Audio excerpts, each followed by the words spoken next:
Mental health is real.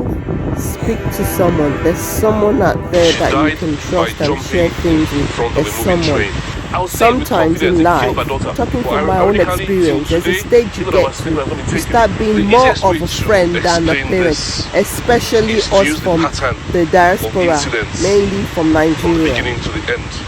It's going to help you understand what actually happened. When he met her, even he has confirmed it himself. She was very perfect, and she actually inspired him. When she showed me his picture, I've never been in agreement with him at all. I've always told my daughter, the reason why you were able to finish your university was because you didn't have a boyfriend. I know what guys do, I know how we do with girls, and I know how girls do. Don't fall in love yet, just try. You finished your degree because there was no boyfriend. Now, you're at KPMG, you've got a mission, a target. Get your ACA first, then you're free, and you'll have more options. So when this guy came up and she showed me his picture, I was not happy, and she knew. But I didn't tell her directly to her face that no, otherwise she would start hiding things from me. So, but she knew I was not happy about it. That was how I got to know about him. But after meeting her, like I said, there's this pattern of incidents from the beginning to when she died. And I'm saying let's split into 3 sections. So the first part, after meeting her, she was fine. The first part are things that he did that made her vulnerable. Now, I will tell you what the examples. He met her, he didn't tell her he had an infection. The infection is a viral, it's called herpes. Because herpes is permanent, there's no cure. Once you catch it, you're a carrier. You'd have to explain to your next partner that you have it, if you're honest. So you infected her deliberately, that's like to trap her. She can't go anywhere else. That's one. Wasn't allowed to speak to other men. He also misrepresented. He pretended I was a very rich guy who had multiple businesses. This is my daughter who I look after, I support. She now feels she has found somebody. Took her to his parents in Spain. Promised to marry her. Promised to invest in her future. My brother, this thing now turned out to be lies. He didn't have the money he claimed to have. All the plans he planned with her, he couldn't afford them. That went on for a while. The second section of events, I feel, what made her mental health deteriorate. So after doing all those things to the person, imagine now, all of a sudden, he starts shouting at her. There's evidence of all these things. Asking for a bank statement. Demanding for money. My daughter can never even let me see a bank statement. With the evidence we have, she now started, after that event, she panicked and started doing web searches on how to take her life. We found out afterwards. The final part are things he did that actually led to her doing what she did. Because even the corona, when they want to look at this thing, they won't just look at how she died, they look at the circumstances that led to it.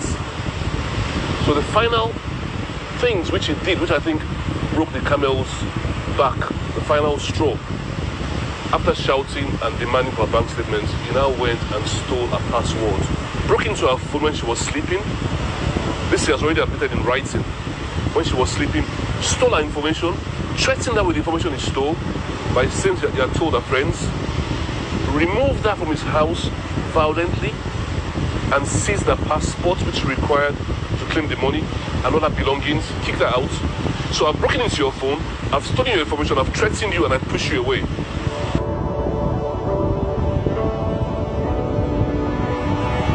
Every step along, she told her mother. When he infected her, sent the mother the evidence. When he shouted and he apologized, sent the mother the evidence. So when this thing was getting out of hand and he had broken into her phone, she called her mother. And mother rushed to Manchester. Then the following day, it continued. The mother was actually a witness to what happened. When he was making his demands over the phone, the threats and all that. And when he was gaslighting her. So the mother was totally broken. After the communication between themselves, which lasted about 6 p.m. or so, she told her mother she was going for a walk to clear her mind. The mother was saying she shouldn't go, that she would make some dinner, whatever, that she hold on. She said that mother shouldn't worry, that she's got her phone, she's coming back. Alanis didn't come back. She died on the 29th of May in the UK at Manchester, a station called Eccles. She died by jumping in front of a moving train. So the mother has been so broken. Even when the policemen came, the mother told them that it's even the mother that made the police aware of the existence of this person. That was how they contacted him, got his statement. But ironically, till today, even our statement has not been taken. Very strange. You know, that's where we are. So the mother was totally broken. I didn't get to know till the following day. When I contacted him out of love to find out what really happened, he still shared some of the stolen information with me as a way to make me scared. Something that no parents will want that information to come outside. And now show me the demand for money, mention the amount, and I'll be happy if I can help him. That money is about to go into financial ruin. After she has died, somebody you claim to love, somebody you told that you have the money, you're going to take care of her. It came with the intention to get money from this girl because she was introduced by a so-called best friend, who's not a best friend, to this guy. That's his accomplice. After she died, this girl has got to spend time with this guy, and they are united in their story against my daughter. I'll say it with confidence, he killed my daughter. Killed her. Because she was already vulnerable already due to what he had done to her. My daughter was my first child. From day one, I fell in love with this girl from day one. This is a girl that I felt if she dies, I'll die. Very ambitious girl. Her plans, she was planning that within the next 2 years or so, she'll be private. This girl had a very bright future. She had a bright future ahead of her. She had done so much, she had suffered, sacrificed a lot, stayed up all night to read, to pass. Look, KPMG, the ACA, it takes you 5 years to pass the exams, right?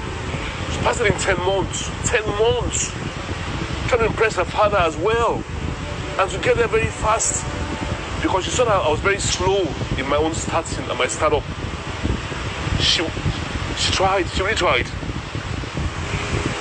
So I mean, it's just for other people. But if for other people we just get injustice, for other people's sake, that people don't do this again to other people, I think Alanis has actually achieved something.